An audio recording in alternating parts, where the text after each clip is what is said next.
السلام عليكم ورحمة الله تعالى وبركاته إن الحمد لله والصلاة والسلام على رسوله الأمين وعلى آله وصحبه ومن تابعهم بإحسان إلى يوم الدين أما بعد সম্মানিত দর্শক, আজকে আপনাদের সকলকেই আমন্ত্রণ জানাচ্ছি আপনাদের প্রিয় অনুষ্ঠান SRHM ট্রাস্ট নিবেদিত ইসলামী অনুষ্ঠান আলোকধারা দেখবার জন্য। আজকে আমরা কথা বলতে যাচ্ছি রমজান সংশ্লিষ্ট ইসলামের যে ঐতিহাসিক ঘটনাগুলো ঘটেছে। এই রমজান মাসে অনেক ঘটনাই ঘটেছে, যেরকম সবচাইতে ইতিহাসে গুরুত্বপূর্ণ ঘটনা হচ্ছে মক্কা বিজয়, যেটি রমজানে ঘটেছে। আরও গুরুত্বপূর্ণ বিষয় হচ্ছে বদর যুদ্ধ, যেটি রমজানে ঘটেছে। বেদনাবিধুর ঘটনা হচ্ছে হযরতে মাওলা আলী শেরে খুদা রাদিয়াল্লাহু তাআলা আনহু আরদাহ, তার শাহাদাত। আরও বেদনাবিধুর ঘটনা হচ্ছে হযরতে উম্মুল মুমিনিন আম্মাজান হযরতে আয়েশা সিদ্দিকা রাদিয়াল্লাহু তাআলা আনহা ওয়া আরদাহা, তার ওফাত। এছাড়া কোরআন নাজিলের ঘটনা তো রয়েছেই। এরকম অসংখ্য ঘটনা কিন্তু পবিত্র রমজান মাসে সংঘটিত হয়। তো আসুন আজকে আমরা এই ঘটনাগুলো জানব এবং তার সাথে সাথে দ্বিতীয় সেগমেন্ট হিসাবে নকশবন্দিয়া তরিকা নিয়ে জানব, এবং তারই সাথে সাথে পবিত্র রমজান মাসে শুধু আমরা পুরুষদের ইবাদতের কথাই বলি, জুমার মসজিদেও পুরুষদের ইবাদতের কথাই বলা হয়, সব জায়গায় পুরুষদের অগ্রাধিকার রয়েছে এবং তাদের কথাই সবচেয়ে বেশি বলা হয়, কিন্তু নারীদের জন্যও যে ইসলাম বিশাল বড় একটা দরজা খুলে রেখেছে, সেই বিষয়গুলো নিয়ে কিন্তু আমরা আজকে শুনব। এবং যার কাছ থেকে আমরা শুনব, আমাদের উপস্থিত আজকে স্টুডিওতে আমন্ত্রিত অতিথি, তিনি আহসানিয়া ইনস্টিটিউট অফ সুফিজমের সম্মানিত সহকারী অধ্যাপক মুফতি শেখ মোহাম্মদ ওসমান গনি। আসসালামু আলাইকুম রহমতুল্লাহি ওয়া বারাকাতুহু। মোহতারাম, আমি আজকে আপনার কাছে প্রথমেই জানতে চাচ্ছি, প্রথম যে ঘটনা যেটি সবচেয়ে গুরুত্বপূর্ণ ইসলামে, সেটি হচ্ছে মক্কা বিজয়। এই রমজান মাসে সংক্ষিপ্ত করে আপনি মক্কা বিজয়ের তাৎপর্য আলোচনা করবেন। ধন্যবাদ সুপ্রিয় উপস্থাপক, সম্মানিত দর্শক শ্রোতা। রমজান মাস ঐতিহাসিক মাস। কুরআনে কারিমে সূরা বাকারায়ের 184 নম্বর আয়াতে বলা হচ্ছে, শাহরু রমাদান আল্লাযী উনজিলা ফিহিল কুরআন। কোরআন নাজিলের মাস হলো রমজান মাস। রমজান সেই মাস যেই মাসে কোরআন নাজিল হয়েছে। শুধু তাই নয়, সকল আসমানি কিতাব রমজান মাসে নাজিল হয়েছে। সুবহানাল্লাহ। তাহলে এই যে রমজান মাস ঐতিহাসিক, তাৎপর্যপূর্ণ মাস, গুরুত্বপূর্ণ মাস, এখান থেকে আমরা বুঝতে পারি। এবং এই কারণেই ইবাদতের জন্য রমজান মাস সবচেয়ে শ্রেষ্ঠ। এবং এই রমজান মাসে মক্কা বিজয় হয়েছে। মক্কা বিজয়ের বিষয়ে কোরআনে কারিমে দুটি জায়গায় রয়েছে। সূরা ফাথের মধ্যে আল্লাহ রাব্বুল আলামিন বলেছেন, ইন্না ফাতাহনা লাকা ফাতহাম মুবিনা, যে সুস্পষ্ট বিজয়, মক্কা বিজয়ের মাধ্যমে ইসলামের চূড়ান্ত বিজয় হয়েছে। এবং সেটি আল্লাহ তাআলা পূর্বেই নবীজিকে স্বপ্ন মাধ্যমে জানিয়েছেন। নবীগণের স্বপ্ন কিন্তু ওহি আমরা সকলে জানি। আল্লাহ রাব্বুল আলামিন বলেছেন, লাকাদ সাদাকাল্লাহু রাসূলাহু রুইয়া বিল হক লাতাদখুলুন্নাল মাসজিদাল হারাম ইনশাআল্লাহু আমিনিন। সুবহানাল্লাহ। যে আল্লাহ রাব্বুল আলামিন প্রিয় নবীজিকে যে স্বপ্ন দেখালেন, সেই স্বপ্ন বাস্তবায়ন করে দেখিয়েছেন এবং মসজিদে হারামে, বাইতুল্লাহ শরীফে তিনি প্রবেশ করেছেন বিজয়ী বেশে। সুবহানাল্লাহ। তাহলে এই রমজান মাস কিন্তু মুসলমানদের বিজয়ের মাস। রমজান মাস মক্কা বিজয়ের মাস। রমজান মাস নবী করিম সাল্লাল্লাহু আলাইহি ওয়াসাল্লামের জীবনে শ্রেষ্ঠ বিজয়ের মাস। তো এই রমজান মাসে আমরা মক্কা বিজয়ের যে আদর্শ দেখি, মক্কা বিজয়ের অনেক শিক্ষা রয়েছে, অনেক দিক রয়েছে, অনেক দর্শনের মধ্যে রয়েছে। তার মধ্যে সবচেয়ে শ্রেষ্ঠ দর্শন যেটা, সেটি হলো ক্ষমা। রমজানে আল্লাহ রব্বুল আলামিন মানুষকে ক্ষমা করবেন, কিন্তু প্রিয় নবীজি সাল্লাল্লাহু আলাইহি ওয়াসাল্লাম মক্কা বিজয়ের পরে এই মক্কাবাসী কুরাইশদের ক্ষমা করেছিলেন। এই প্রসঙ্গে হাদিস শরীফ আছে, বুখারী শরীফের রওয়ায়াত, ইরহাম মান ফিল আরদি ইয়ারহামুকা মান ফিস সামা। তুমি দুনিয়াবাসীর উপর রহম করো, দয়া করো, আসমানে অধিষ্ঠিত আল্লাহ রব্বুল আলামিন তোমার উপরে রহম করবেন, দয়া করবেন। এখানে আরেকটি বিষয় রয়েছে, আমরা জানি রমজানে রয়েছে রহমত, মাগফিরাত, নাজাত। এই যে রমজানের রহমত রয়েছে, এর মানে কি? এর মানে আমরা রহমত তো পাবো, প্রতিনিয়ত আমরা আল্লাহর রহমত পাচ্ছি। আমরা রমজানে রোজার আমলের মাধ্যমে, চর্চার মাধ্যমে রহমের অধিকারী হব, অন্যের প্রতি রহম করব। হাদিস শরীফে এসেছে, তোমরা তোমাদের অধীনস্থ যারা আছে ওদের উপরে দয়া করো, যারা কর্মচারী আছে, কাজের লোক আছে, ওদের কাজের ভার কমিয়ে দাও এবং কঠিন কাজ দিও না। তো একে অন্যকে সহযোগিতা করা, এ দয়া করা, ক্ষমা করা, এটা হলো। এবং এই রমজানের দ্বিতীয় অংশ আমরা জানি মাগফিরাত। মাগফিরাত মানে ক্ষমা করা। আমরা আমাদের অনেক লোকজন, আত্মীয় স্বজন, আপনজন আছে যারা আমাদের সাথে হয়তো অন্যায় আচরণ করেছে, বুঝে না বুঝে, আমরা ক্ষমা করব। এটা হলো রমজানের শিক্ষা। নাজাত রমজানের শিক্ষা, সেটি হলো আমরা যে জাহান্নাম থেকে মুক্তি পাওয়া। একটা হলো গুনাহ মাফ, মানে আমি গুনাহ থেকে মুক্ত হলাম। আর একটা হলো নাজাত, মানে জাহান্নাম থেকে মুক্তি পাওয়া। এর নাজাত চূড়ান্ত হবে যদি আমি পাপের আকর্ষণ থেকে মুক্ত হই। আর রমজানের মূল শিক্ষা হলো পাপের আকর্ষণ থেকে মুক্ত হওয়া। হাদিস শরীফে আছে, হব্বুদ দুনিয়া রাসু কুল্লি খাতিয়া, দুনিয়ার আকর্ষণ, পাপের আকর্ষণ সকল অপরাধের মূল কারণ। তো আমরা জানি অপরাধ তিনভাবে হয়, হয়তো অর্থনৈতিক, অবৈধ অর্থনৈতিক কেলেঙ্কারি, অথবা অবৈধ যৌন সম্পর্ক, অথবা এই যে অবৈধ মাদকের যেই ব্যবহার। তো এই তিনভাবেই তো রমজান আমাদেরকে তিনটা থেকেই বিরত রাখে। প্রথমত আমরা দিনের বেলায় রোজা অবস্থায় বৈধ স্ত্রী সম্ভোগ থেকেও বিরত থাকি, এর মানে আমি আত্মনিয়ন্ত্রণে যেই সক্ষমতা অর্জন করছি। দ্বিতীয়ত আমি দিনের বেলায় রোজা অবস্থায় হালাল খাদ্য গ্রহণ করছি না, এর মানে হারাম সম্পদ, হারাম উপার্জন, অবৈধ সম্পদ থেকে আমি মুক্ত হতে পারছি। তৃতীয়ত দিনের বেলায় আমরা রোজা অবস্থায় রাত দিন 24 ঘন্টায় আমরা নিজে সংযত থাকি যে রমজান মাসে এখন আমি অন্যায় করব না। এ মাদক, মদ সহ যাবতীয়, আমরা জানি যারা ধূমপান করে রোজায় কিন্তু তারা এই ধূমপানটা ছেড়ে দেয়। অনেকে আছে হয়তো সুন্নাত আমল করে নাই, কিন্তু রমজান মাসে উনি হয়তো এই শেভ করেন না। দেখা গেল হয়তো মনে মনে ভাবেন রোজার মাসটা আমি এভাবে থাকবো, রোজার পরে না হলে করব। আসলে সবসময় সুন্নাত আমল করতে হবে, কিন্তু তিনি কিছুটা বিরত থাকলেন।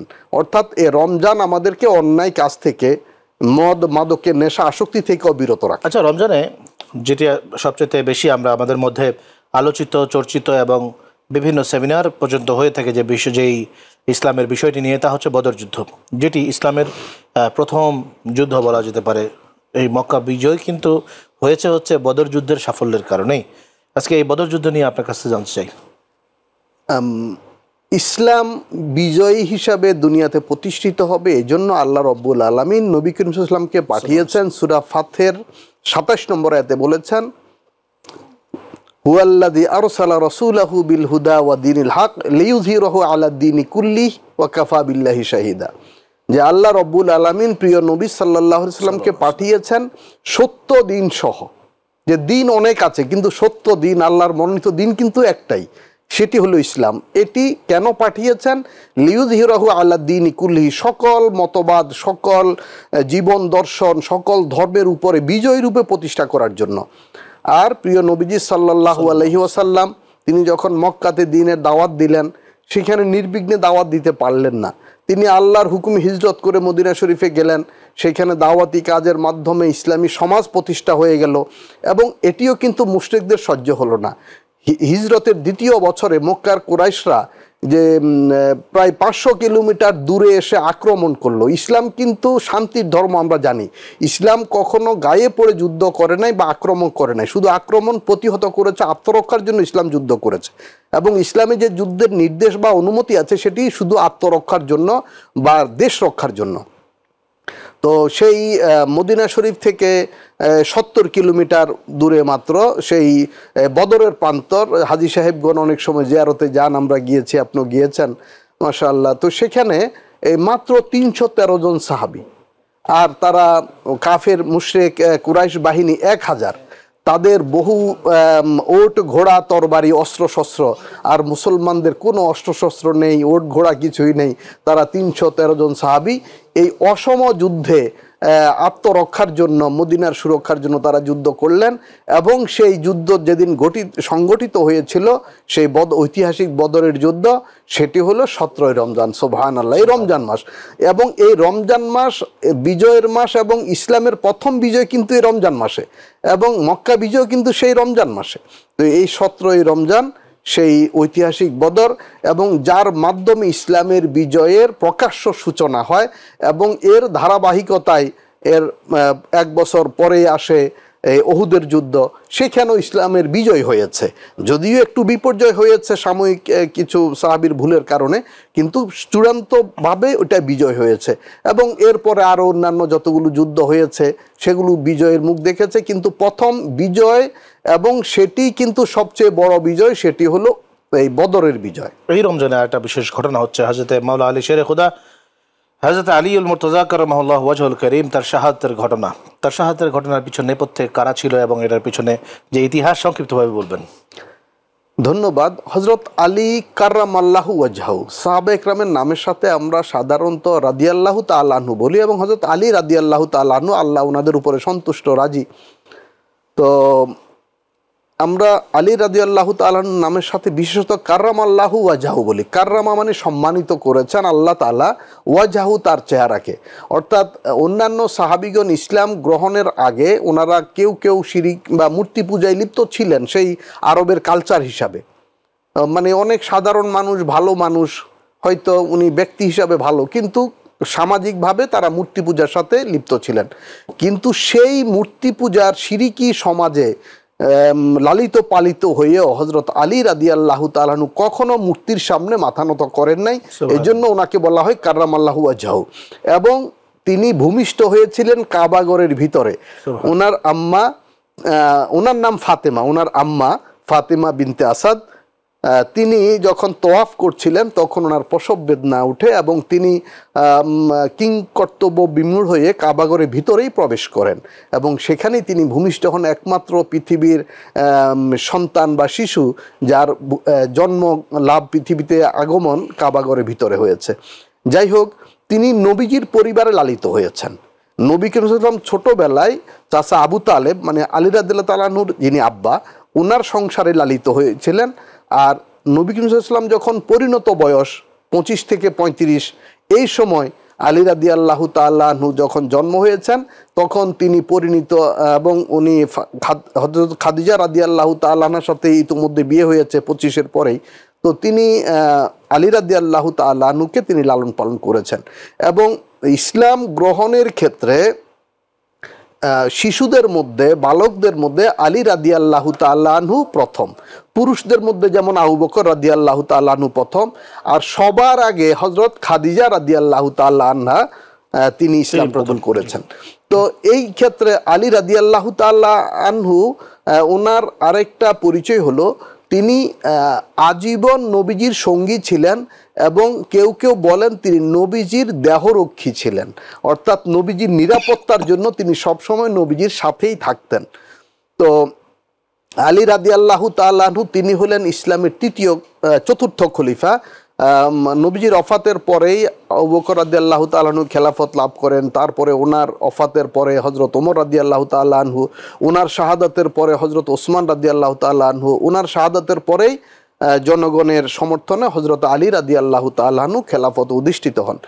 এই সময় এই যে পরপর দুজন খলিফা শহীদ হলেন, একজন খলিফা স্বাভাবিক ইন্তেকাল হলেন, তো ইহুদি এবং মুনাফিকরা ষড়যন্ত্র করে যে খারেজি একটা সম্প্রদায় তৈরি করলো, এবং তারা নিজেদেরকে অতিমাত্রায় পরহেজগার, অতি আল্লাহওয়ালা, মানে অতি ধার্মিক হিসাবে প্রচার করতে শুরু করলো।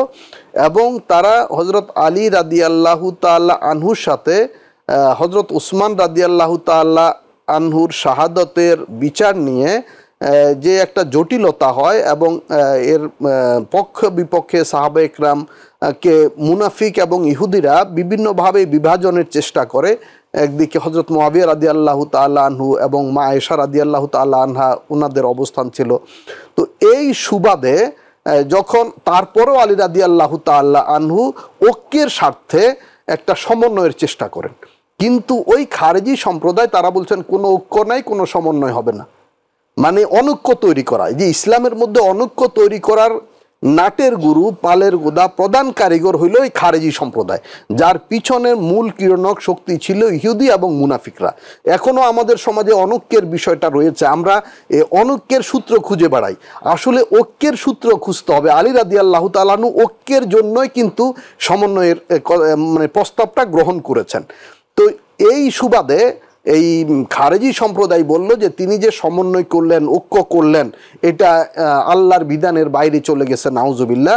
এবং আলী রাদিয়াল্লাহু তাআলা আনহু এবং মুআবিয়া রাদিয়াল্লাহু তাআলা আনহু এবং আমর ইবনে আস রাদিয়াল্লাহু তাআলা আনহু, এই যে বড় তিনটি শক্তি, ওরা ঐক্যবদ্ধ থাকলে ইসলামের উন্নতি হবে। ওরা ইসলামের উন্নতি চায় না, বিভক্তি চায়। এই জন্য এই তিনজনকেই কতল করতে হবে, নাউজুবিল্লাহ।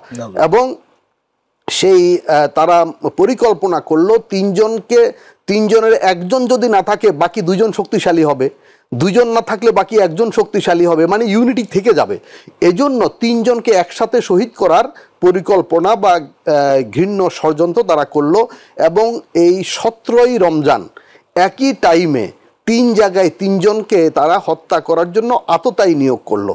এবং মুআবিয়া রাদিয়াল্লাহু তাআলা আনহু, তিনি একটু বয়স্ক মানুষ, তো তিনি সেদিন জামাতে হাজির হতে পারেন নাই, তিনি বেঁচে গেলেন। আমর ইবনে আস রাদিয়াল্লাহু তাআলা তিনি খুবই বিচক্ষণ ছিলেন প্রশাসনিকভাবে। তিনি আততায়ী যখন এরিয়ার মধ্যে আসলো, ওনাকে তার রক্ষীরা পাকড়াও করলো, গ্রেফতার করলো। কিন্তু আলী রাদিয়াল্লাহু তাআলা আনহু, আল্লাহর হুকুম, আর তিনি ছিলেন খুব সাদাসিধা।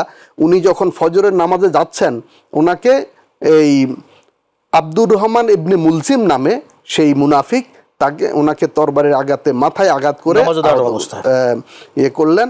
এবং আলী রাদিয়াল্লাহু তাআলা আনহু আহত হওয়ার পরেও তিনি দুদিন ছিলেন এবং তারপরে শাহাদত বরণ করেছেন। এইখানে শিক্ষা হলো রমজানের শিক্ষা। তিনি বলেছেন, যদি আমি বেঁচে থাকি তাহলে তাকে আমি ক্ষমা করে দেব। সুবহানাল্লাহ। দ্বিতীয়ত, যদি আমার ইন্তেকাল হয়ে যায়, আমি শহীদ হয়ে যাই, তাহলে আমার যারা ওয়ারিস তাদের উপরে দায়িত্ব, তারা হয়তো ক্ষমা করবে অথবা শাস্তি দেবে। আর যদি তাকে শাস্তি দেয়া হয় তাহলে সহজ পদ্ধতিতে যেন শাস্তি দেয়া হয়।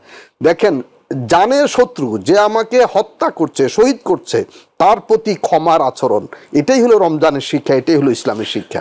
দর্শক, আমরা এখন চলে যাচ্ছি আমাদের দ্বিতীয় সেগমেন্টে, নকশবন্দি তরিকা নিয়ে। এই তরিকা সম্পর্কে কিছু বলবেন? আমরা নকশবন্দিয়া তরিকায় যাওয়ার আগে হজরত আম্মাজান আয়েশা রাদিয়াল্লাহু তাআলা আনহা, তিনি কিন্তু এই রমজান মাসে ইন্তেকাল হয়েছেন, ওফাত হয়েছেন। এই বিষয়টা বলেই আমরা নকশবন্দিয়া তরিকায় যাব। আম্মাজান আয়েশা রাদিয়াল্লাহু তাআলা আনহা, ওনার কথা বললেই আসে, তিনি হলেন নবীজির বিবি। এবং বিবিদের মধ্যে মা আয়েশা রাদিয়াল্লাহু তাআলা আনহা, আম্মাজান খাদিজাতুল কুবরা রাদিয়াল্লাহু তাআলা আনহার পরেই ওনার অবস্থান, যদিও ধারাবাহিকতায় তিনি তৃতীয়। তো এর আগে হজরত সাউদা রাদিয়াল্লাহু তাআলা আনহাকে নবীজি বিয়ে করেছিলেন। তো সেই বিয়ের ধারাবাহিকতায় তৃতীয়, কিন্তু সম্মান মর্যাদায় ইনি কিন্তু দ্বিতীয়। এবং নবীজির বিবিগণের মধ্যে একমাত্র কুমারী ছিলেন হজরত মা আয়েশা রাদিয়াল্লাহু তাআলা আনহা। এবং ওনার আলোচনা আসলে ওনার বিয়ের বয়সের একটা প্রসঙ্গ আসে। আমরা আসলে কি কারণে যেন সবাই 6 বছরের একটা কথা বলি। আসলে ইতিহাসের কিতাবে, সিরাতে ইবনে হিশাম, ইবনে ইসহাক, আরও বড় বড় ঐতিহাসিক প্রামাণ্য সিরাত গ্রন্থগুলোতে ওনার বয়স 13 অথবা 17 উল্লেখ করা হয়েছে, বিয়ের বয়স। এবং ওনাকে ঘরে তোলা হয়েছে তারও 3 বছর পরে। আমরা জানি 6 এবং 9, আসলে সেটি 13 সাথে 3 যোগ করলে হবে 16, অথবা 17 সাথে 3 যোগ করলে হবে 20, অর্থাৎ পরিণত বয়সে ওনার বিয়ে হয়। এবং তিনি ছিলেন অত্যন্ত মার্জিত, সুরুচি সম্পন্না এবং শিক্ষিতা বিদুষী নারী। সাহাবা একরামের মধ্যে যারা সর্বাধিক হাদিস বর্ণনা করেছেন তার মধ্যে আম্মাজান আয়েশা রাদিয়াল্লাহু তাআলা আনহা অন্যতম। ওনার বর্ণিত হাদিস সংখ্যা 8000-এর অধিক। এবং নারীদের মধ্যে ওনার চেয়ে বেশি হাদিস কেউ আর বর্ণনা করেননি। এবং নবী করিম সাল্লাল্লাহু আলাইহি ওয়াসাল্লাম ওনার বিভিন্ন পরামর্শ নিতেন। এবং খলিফাগণ, আমাদের খোলাফায়ে রাশিদিন, ওনারা ওনার পরামর্শ নিতেন। এবং এই নারীদের মধ্যে যারা হাফিজা ছিলেন, বিশেষ করে উম্মাহাতুল মুমিনদের মধ্যে যারা হাফিজা ছিলেন, তার মধ্যে তিনি ছিলেন প্রথম এবং সর্বশ্রেষ্ঠ হাফিজা। এবং কোরআনে কারীম সংরক্ষণে যে 2জন নারী অগ্রণী ভূমিকা পালন করেছেন, তিনি হলেন হযরত হাফসা রাদিয়াল্লাহু তাআলা আনহা এবং আম্মাজান আয়েশা রাদিয়াল্লাহু তাআলা আনহা। এবং তিনি একটা গুরুত্বপূর্ণ বিষয়, নবীজির বিবিগণ, নবীজি যেমন এতেকাফ পালন করতেন রমজানের শেষ 10 দিন, নবীজির বিবিগণও এতেকাফ করতেন, এবং নবীজির ওফাতের পরেও কিন্তু নবীজির বিবিগণ এতেকাফ পালন করতেন। রমজানের একটা গুরুত্বপূর্ণ সুন্নাত বা গুরুত্বপূর্ণ অনুষঙ্গ হলো এতেকাফ, এবং এটা নারী পুরুষ সবার জন্য। নবী যেমন এতেকাফ পালন করেছেন, নবীজির বিবিগণ নবীজির ওফাতের পরেও কিন্তু এতেকাফ পালন করেছেন। এবং 20 রাকাত তারাবি সম্পর্কে যিনি আজীবন সাক্ষী ছিলেন তিনি হলেন আম্মাজান আয়েশা রাদিয়াল্লাহু তাআলা আনহা। আমরা আসলে অনেক সময় কম পাবো, যার কারণে আমরা পরের সেগমেন্টে চলে যেতে চাচ্ছি নকশবন্দি তরিকা বিষয়ে।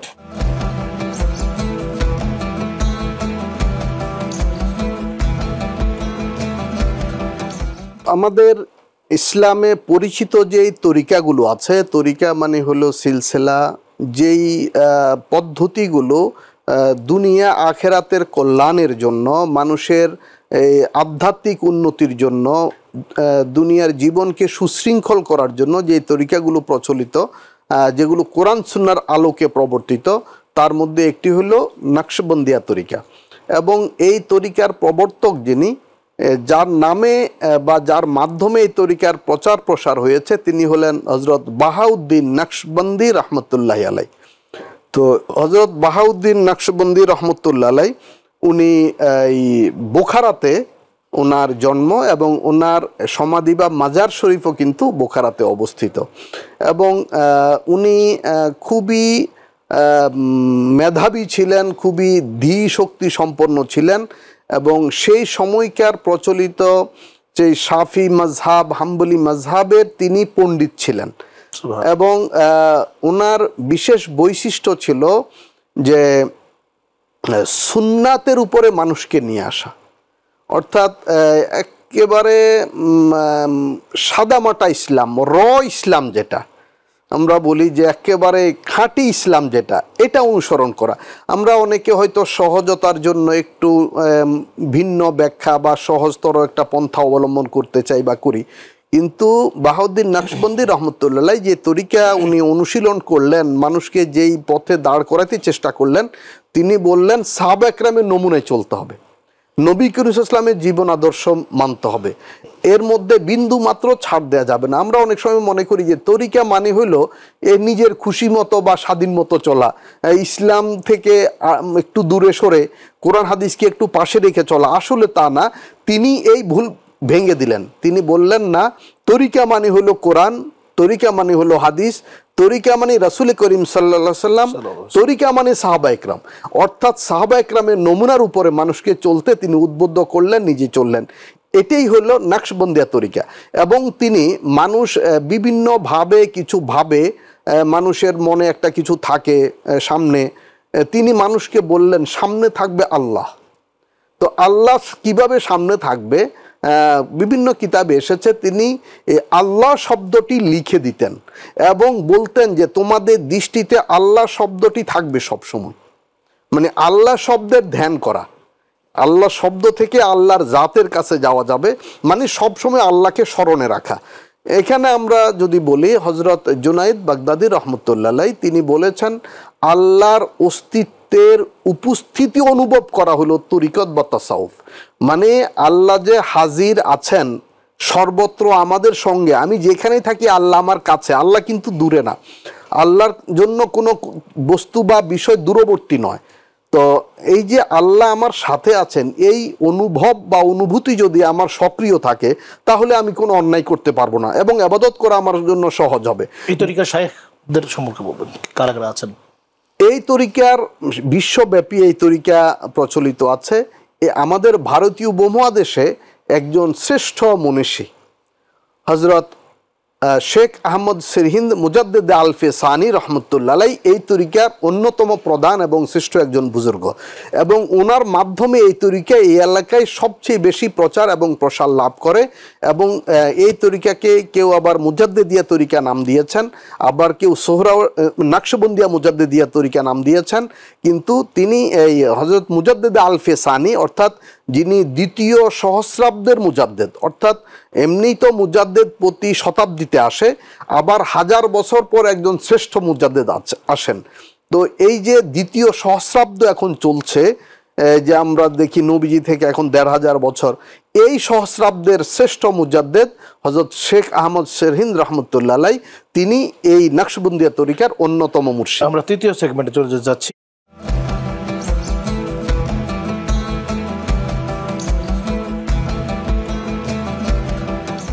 আপনার কাছে জানতে চাবো যে রমজানে নারীর ইবাদত, বিশেষ করে পিরিয়ড থাকা অবস্থায় তার রোজা রাখার বিধান। রমজান এবাদাত এটি নারী পুরুষ সবার জন্য। তো নারীদের জন্য বিশেষ করে নামাজ এবং রোজার ক্ষেত্রে বিশেষ একটি হুকুম আছে, যখন ঋতু চলাকালীন অবস্থায়। তো এই সময় নামাজ পড়তে হবে না এবং সেই নামাজগুলো কাজাও করতে হবে না।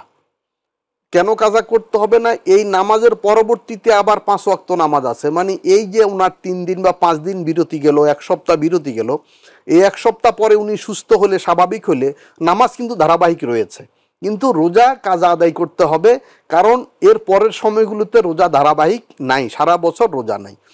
তো এই অবস্থায় নামাজের ক্ষেত্রে বলা হয়ে থাকে তিনি নামাজ পড়বেন না, কিন্তু নামাজের ওয়াক্ত হলে ওযু করে, মানে পাক পবিত্র হয়ে তিনি এসে নামাজের জায়নামাজে বসে কিছু দোয়া দুরুদ পড়বেন, যাতে নামাজের ধারাবাহিকতা, আল্লাহর কাছে হাজির হওয়াটা তার ধারাবাহিকভাবে বহাল থাকে। মহিলাদের জামাতে খতমে তারাবি আদায়ের বিধানটুকু বলবেন। খতমে তারাবি সহ যে কোনো নামাজ মহিলাগণ চাইলে জামাতে আদায় করতে পারবেন। মহিলাদের জামাতটাকে যদিও উদ্বুদ্ধ করা হয়নি বা উৎসাহিত করা হয়নি, তবে নিষেধ নেই। ওনারা যদি সুযোগ থাকে, ওনারা পর্দা এবং নিরাপত্তা সহ যদি ওনারা জামাতে তারাবি সহ যে কোনো নামাজ আদায় করতে চান, আদায় করতে পারবেন। তাহলে বাসায় আদায় করবেন। আপনাকে অসংখ্য ধন্যবাদ। প্রিয় দর্শক, আমরা এতক্ষণ যাবত অত্যন্ত গুরুত্বপূর্ণ আলোচনা শুনছিলাম মুফতি শাহেখ ওসমান গনি সাহেবের কাছ থেকে। আসলে ইসলামের ইতিহাসে যে কয়েকটি ঘটনা আমরা শুনলাম, এই ঘটনাগুলোর পিছনে, প্রত্যেকটার পিছনে কোনো না কোনো কারণ রয়েছে। কোনো কারণ হচ্ছে আমরা মুসলমান নিজেই, কোনো কারণ হচ্ছে যারা আমরা মুসলমানদের বাইরে রয়েছে, ইহুদি, নাসারা, খ্রিস্টান কিংবা মুশরিক যারা রয়েছে, তাদের কারণে হয়েছে। এবং রমজান মাসে মুসলমানগণ তাদের জঠর জ্বালা ভুলে, পেটের জ্বালা ভুলে, রমজানের পিপাসা ভুলে গিয়ে, ক্ষুধা ভুলে গিয়ে, দুর্বলতা ভুলে গিয়ে, এই যে সাহাবায়ে কেরাম অস্ত্র হাতে নিয়ে ঝাঁপিয়ে পড়েছিলেন সেই সমস্ত যুদ্ধগুলোতে, আর যার কারণে কিন্তু ইসলাম আজকে আমাদের এই পর্যন্ত এসে পৌঁছেছে। আর এই ইসলামকে অবশ্যই আল্লাহ রাব্বুল আলামিন আমাদেরকে দিয়েছেন রহমত হিসাবে। সেই রহমতকে ধারাবাহিকতা বজায় রাখার জন্যই ইবাদত, আর সেই ইবাদত জন্য আমরা এই পবিত্র রমজান মাসে যথাযথভাবে আদায় করতে পারি। আল্লাহ রাব্বুল আলামিন আমাদের প্রত্যেককে সেই তৌফিক এনায়েত করুন। আমিন। আসসালামু আলাইকুম ওয়া রাহমাতুল্লাহি তাআলা ওয়া বারাকাতুহু।